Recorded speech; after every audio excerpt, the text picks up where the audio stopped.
Welcome back. Today I have an NFL bowl prediction video for the 2021 season. So I have 10 total. Not sure if I'll get all of them right. I'll probably get one or two right if I'm lucky, so I'll be happy with that. But leave in the comments your bowl predictions for this 2021 NFL season. Hopefully you guys enjoyed this video, and let's get into it. Number one for me is that Jameis Winston revives his career and earns a contract extension with the Saints. And some people may say it's not bold, but, based on what I see on Twitter and things like that, there's a lot of Jameis hate out there. So I do believe that Jameis will have a nice season this year. I don't expect him to win MVP, but I think a season of 4,000 plus passing yards, a 2-to-1 touchdown to interception ratio.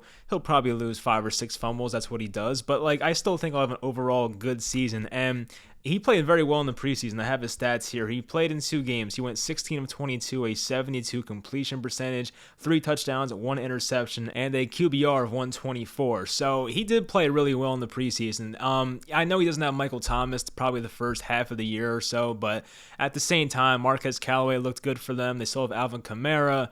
Traquan Smith's okay for a wide receiver too. And having Sean Payton as your play caller is definitely going to help. And I've said this before, Bruce Arians loves to push the ball down the field, and it was not a good offense for a turnover-prone quarterback like a Jameis Winston. But Jameis last year got to sit behind Drew Brees, the future Hall of Famer, soak in some knowledge. I do think he'll be a lot better. He already won the starting job here for 2021, so I think Jameis Winston bounces back and gets a contract extension after this year. Number 2 for me is that Matthew Stafford has 40-plus touchdowns, passing touchdowns, and the Rams go to the Super Bowl. So if you watched my NFL record prediction video, you saw I had the Rams going to the Super Bowl, losing to the Chiefs, but still had them there. And Matthew Stafford's been one of my favorite quarterbacks for a long time. I think he's very underappreciated.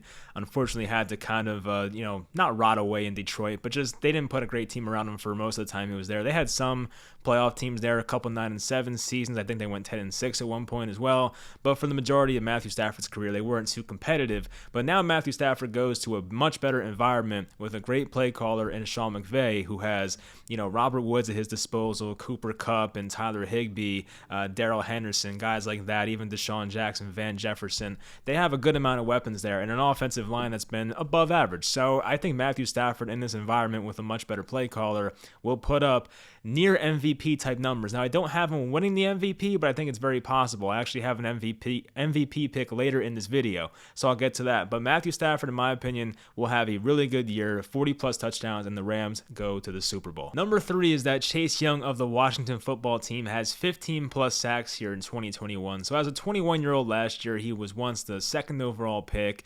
He was labeled as a generational pass rusher, and he was very much NFL ready when he came into the league. And last year had a pretty respectable season. 7.5 sacks, played in 15 games, even 4 forced fumbles. But you look at some of the more advanced numbers. He had 6 quarterback knockdowns, 24 pressures as well. I think this kid is tremendous, honestly. I don't see a reason besides injury where Chase Young doesn't explode this year. He plays on a really good defense with Montez Sweat, Deron Payne, all those guys, Jonathan Allen. It's going to be hard to just double team Chase Young and forget about the rest of those guys. So Chase Young will have his one-on-one opportunities. They should be in pretty neutral game scripts because Washington's not a bad football team.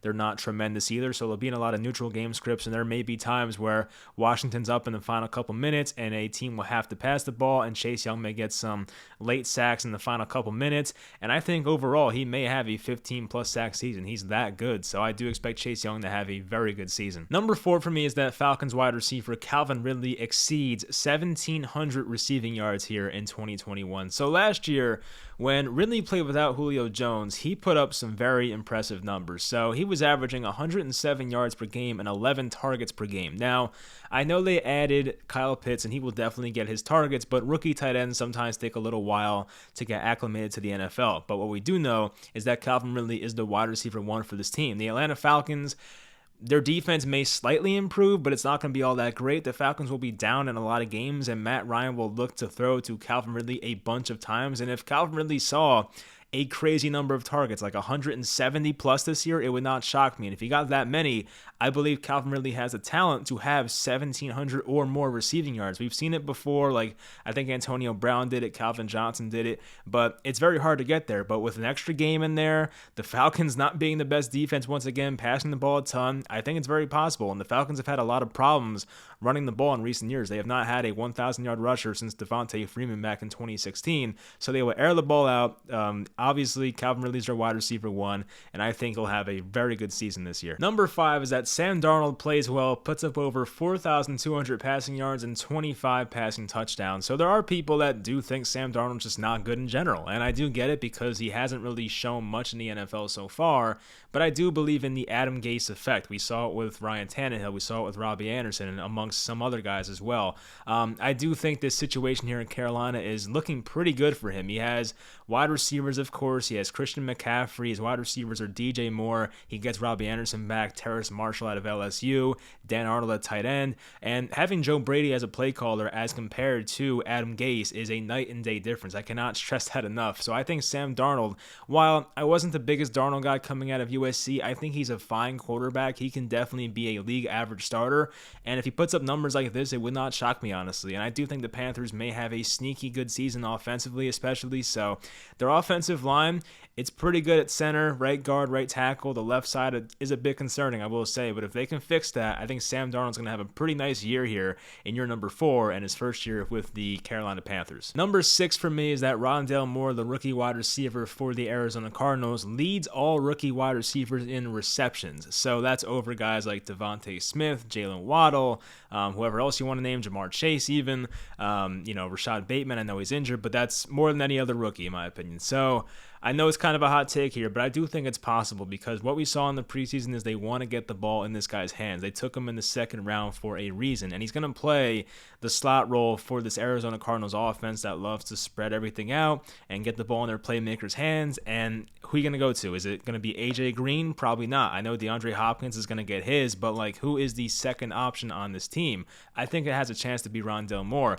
And Rondale Moore in the preseason, he played 45 preseason snaps. He had 8 targets and 3 carries. So he's going to get the targets. They're going to give him those quick screen passes. They'll give him carries out of the backfield and all that. They want to get the ball in this guy's hands. And I do think it's possible that he may lead all rookie wide receivers in receptions. You look at Devontae Smith, not very much a high passing volume offense with the Eagles, it looks like. You look at Jamar Chase, it's possible, but a lot of mouths to feed with Tyler Boyd and T. Higgins next to him. And then you look at Jalen Waddle, and they don't have the best passing offense, right now. Maybe Tua takes a big leap, but they also have Gesicki, Devontae Parker, Will Fuller, other guys there to feed. So I think, honestly, I could see this one happening. So I have Rondale Moore having the most receptions for a rookie wide receiver in 2021. Number 7 for me is that the Denver Broncos have a top 5 defense in 2021. So it all starts with their head coach, Vic Fangio, a guy that was once hired from the Bears as their defensive coordinator, and Fangio did what he did in Chicago. They had a great defense for a couple years when he was there. Then he goes to the Broncos. And just last year, you can look at what happened with that team. No Von Miller the entire season. Jarrell Casey was one of their big offseason acquisitions. He barely played. A.J. Boye was often injured as well. And the Broncos still found a way to be a respectable defense. Now they get some of those guys back. They get younger. They get more improved and talented. And you look at some of these names on this defense. Bradley Chubb is still there. Von Miller is still there. Shelby Harris. So it's 3 guys rushing the passer that are very good right there. Look at some of the linebackers, Josie Jewell, Alexander Johnson. I love Baron Browning coming out of Ohio State. We'll see what he can do. But even the secondary, they have Kyle Fuller, who they got from the Bears. They have Ronald Darby. They have Bryce Callahan, who was very good in the slot last year. Justin Simmons, Kareem Jackson at safety. They are stacked on defense, and you have a very good defensive play caller. I could see a scenario where the Broncos do have a top 5 defense here in 2021. Number 8 for me is that Corey Davis, the new Jets wide receiver, leads the NFL in targets, which may not coincide with my Calvin Ridley take from before, but there is a world where Corey Davis sees a ton of targets here for the Jets in 2021. So Corey Davis played 24 snaps as a starter with Zach Wilson on the field, and in those 24 snaps, he had 10 targets. That's an insane amount. I think I saw a stat that Zach Wilson threw 50% of his dropbacks to Corey Davis. So he's going to get a ton of targets, and I know that Elijah Moore was not out there in the preseason, but at the same time, he's going to get a ton. So I feel really good about Corey Davis and how much he'll get fed in this offense. And just like I made the point with the Falcons before, the Jets defense is not going to be anything great, we don't think. So they should be playing from behind in most points. They were a 2-14 team last year, so they'll be playing from behind. Corey Davis will get a ton of targets, and I do think he has a chance to lead the NFL. Number 9 for me is that Russell Wilson finally wins the MVP award. And this is probably not bold for many people, but it came out last year that Russell Wilson never received an MVP MVP vote throughout his entire career. I don't know how that happens, but it did. So I think this is the year he finally puts it together for a full season. I expect a year of like close to 5,000 yards, 45 plus touchdowns. He'll get his usual 300 to 500 rushing yards. I think Russell Wilson's going to have a tremendous season, and I think a lot of it comes down to the new play caller, Shane Waldron, who comes from the Rams. This will be more of a fast-paced, up-tempo offense, more passing attempts. It'll be more balanced. I mean, I do like the new offense for him, and he does have some really good receivers, as we know, with Tyler Lockett and DK Metcalf. So I do think it's possible that Russell Wilson finally gets himself that MVP award that he's been very much well-deserving of, carrying a pretty mediocre Seattle roster for the past half decade. So I do hope he gets it, and I do think with the new offense and the new philosophy they have, I think this is the year he finally makes it happen. My final one, number 10, Mac Jones wins the Rookie of the Year, and the Patriots make the playoffs. So you look at some of the quarterbacks taken ahead of him. Of course, Mac Jones was the last one taken in the first round, and you can start to poke some holes in why some of these guys probably won't win the Rookie of the Year. Trevor Lawrence should have a good year, but will the Jaguars be good enough to get the MVP votes? I feel like a lot of times when they vote on these awards, they kind of side with the good teams, and I do feel the Patriots are going to be a competitive team, so they'll probably go more towards Mac Jones. Justin Fields, same thing, has a very questionable offensive line right now. Andy Dalton starting week 1. You can poke a lot of holes in that. And Trey Lance, that's one I could see happening, but Jimmy Garoppolo, unless he's like pretty bad, is not going to give up that spot anytime soon, I feel like. So we'll find out how that one transpires. And Trey Lance is not as NFL ready as Mac Jones is, honestly. Zach Wilson, I talked about the Jets before. I like Zach Wilson, but the Jets may be a 5 to 7 win team, and I feel like the Patriots are going to be better. Kyle Pitts, it could happen, but as I mentioned before, sometimes tight ends take a while to transition to the NFL. So like, Jamar Chase, I don't know, there's a lot of mouths to feed there. I feel like Mac Jones has a really good chance. And as for the Patriots and making the playoffs, the Patriots made a lot of really nice offseason moves. They built their team through free agency, which some people don't like, but sometimes it will help the next year. I mean, we saw them add Kendrick Bourne and Nelson Aguilar at wide receiver, and add Hunter Henry and Jonnu Smith and,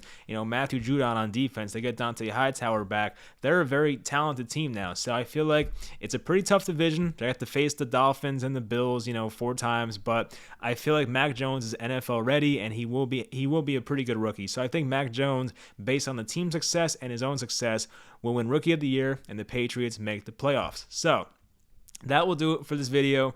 Hopefully you guys enjoyed. Once again, leave in the comments your bold predictions for this 2021 season, and I'll talk to you guys next time.